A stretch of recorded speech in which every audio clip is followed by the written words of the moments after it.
Give us a cheer if you've listened to the podcast. Give us a cheer if you've never heard of it. Not sure what it is. Yeah. Give us a cheer. Give us a cheer give us a cheer if you've been brought along by someone else. Oh, okay. A lot of people, Deborah. Cheer if you've been before. You've been before. Cheer. Yeah. Been before. Oh, very keen. Very keen, sir. What's your name? Adam. You've been before, Adam. Yes, the Museum of Comedy. Oh, are you the doctor? No. Okay. That was the other one. We discovered an amazing single doctor for Sophie, and it turned out he was gay. Now, I'm not implying that I think Adam is gay. Are you gay? It's very much our demographic here. It's to be honest, it's not a place to come looking for a straight man, is it really? I'm not sure. Is it just shout out if you're a straight man? Oh, I'm sorry, I'm mistaken. Shout out if you're a single straight man. Oh, fuck you! Why are we even doing this? Sophie says every week. Why are we even doing this? What was the last time you cried? Was it Orange Is the New Black? Yes, it was actually. Yeah, me too. Like, not even crying. I wept. Yeah, I cried quite a lot at the end of Orange Is the New Black. If you haven't seen it, Orange Is the New Black season 4. People have seen it. It's traumatic. I mean, no spoilers, obs, but I mean, whenever I cry at Orange Is the New Black, I have to tweet the guy who plays Lushek.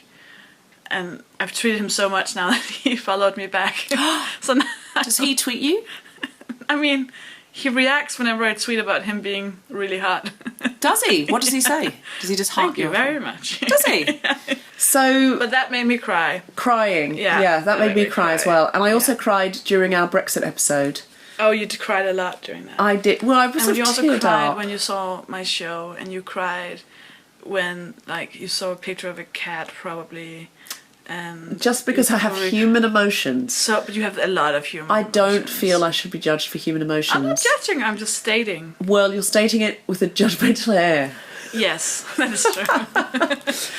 It's hard to know what my challenge should be for crying, because you can't force yourself to cry. Yeah, I think we both have that problem. I think we're quite opposites in the way that you apparently seem to really like crying all the time, and I have a healthy occasional valve for emotion, which is very useful to me and others. Yeah. You should try it. I think I'm going to just be much more aware of situations in which I might cry, could cry, hold myself back from crying, and see if I can push myself in one of those situations to be changed. Just notice it. You know, just it's a little bit like yoga. Sometimes they just say be aware of your state. So you're not forcing yourself into a shape or a state. It's just be aware of where those feelings are, like meditation. Be aware what you're feeling, be aware. And then see if you can find an unhealthy block or a healthy block, or a path that you might not have otherwise gone down, and challenge yourself in the moment. That's what I'm going to do.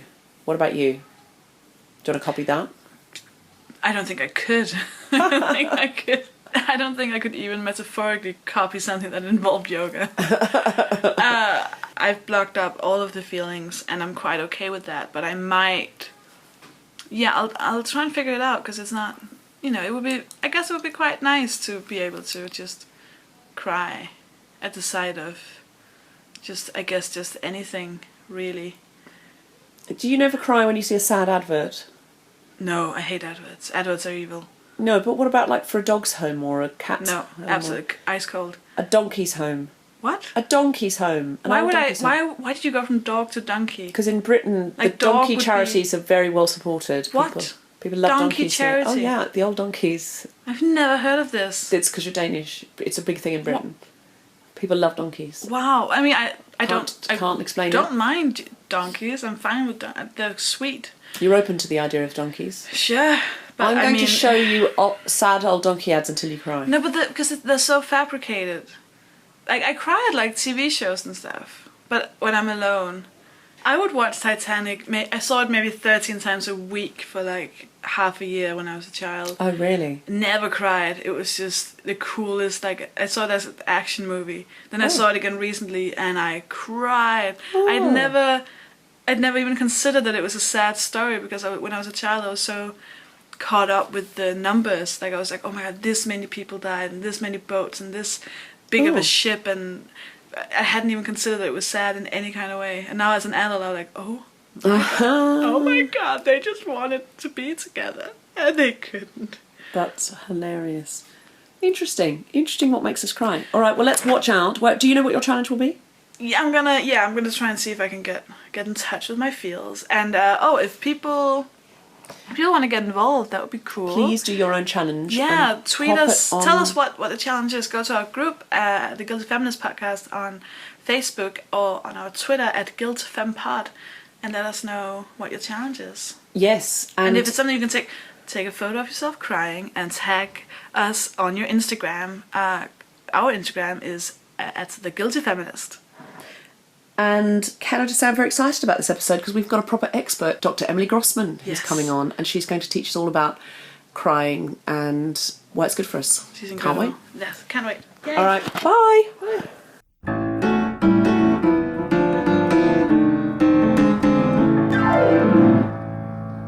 Well done. I usually say our hypocrisies and insecurities which undermine them. Should I do it again? This is The Guilty Feminist, the podcast in which we explore our noble goals as 21st century feminists and our hypocrisies and insecurities which undermine them. Are you just trying to make it really harder to say so that I'll never get to say it? No, you say it brilliantly now. Now you've changed the word, so now I'm back to zero. No, I just added an hour there, because that's the way I say it. Our hypocrisies is Our more hypocrisies. difficult than the hypocrisy. I do see that. No, keep it as the... Yeah. Literally no one can say that. Hypocrisies is a very difficult word to say if you're Danish. And so, in a very real way, we shouldn't have it as our sort of main mantra for the Guilty Feminist. Maybe we should rewrite it. Is anyone in here Danish? Yay! And you can't say it either, can you? Liv.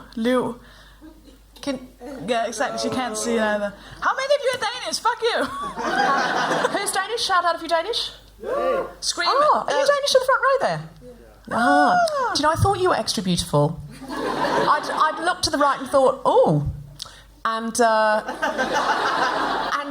yet, as a feminist, I make no judgment on a superficial level about anybody, because I think all people are equally beautiful in every single way, and I'm completely unaffected by the media around me. But Scandinavians, come on. Who are we kidding? They're pretty to look at. I include... And quite intelligent to listen to, unless we're talking about Sweden. Any Swedes in? Get out! We include you. You've told me Sweden's way more liberal. Yeah, don't tell them that we said that. Yeah, because every time I say to Sophie, she says, "Oh, there's a big problem with feminists being trolled in Denmark." She says, and I say, "But isn't Denmark really liberal?" She says, "No, that's Sweden you're thinking of." Is that correct, Swedish person? I was born in Australia. You were born in Australia? Yeah. So in a very real way, not Swedish.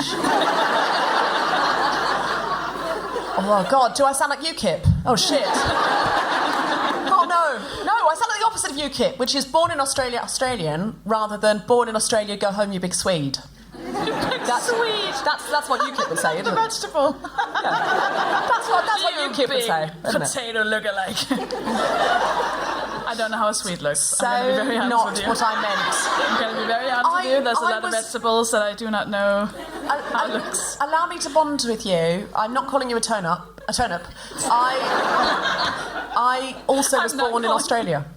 I'm not calling you... High five. All Australians are immigrants. I'm not calling you a turnip, but that's the best. I'm not calling you a turnip, but we could change that round. Where are you from in Australia? Sydney. Sydney. That's a good place to be from. I sadly are from the Gold Coast. We have McDonald's. Yeah. I mean, this is very nice, but do you want to maybe... Yeah, let's get on with it.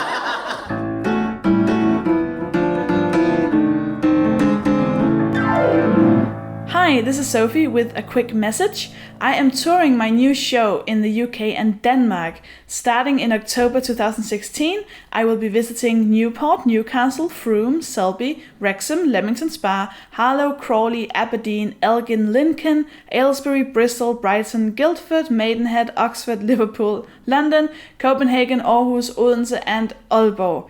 tickets and more information on sophiehagen.com. I can't wait to see you all there.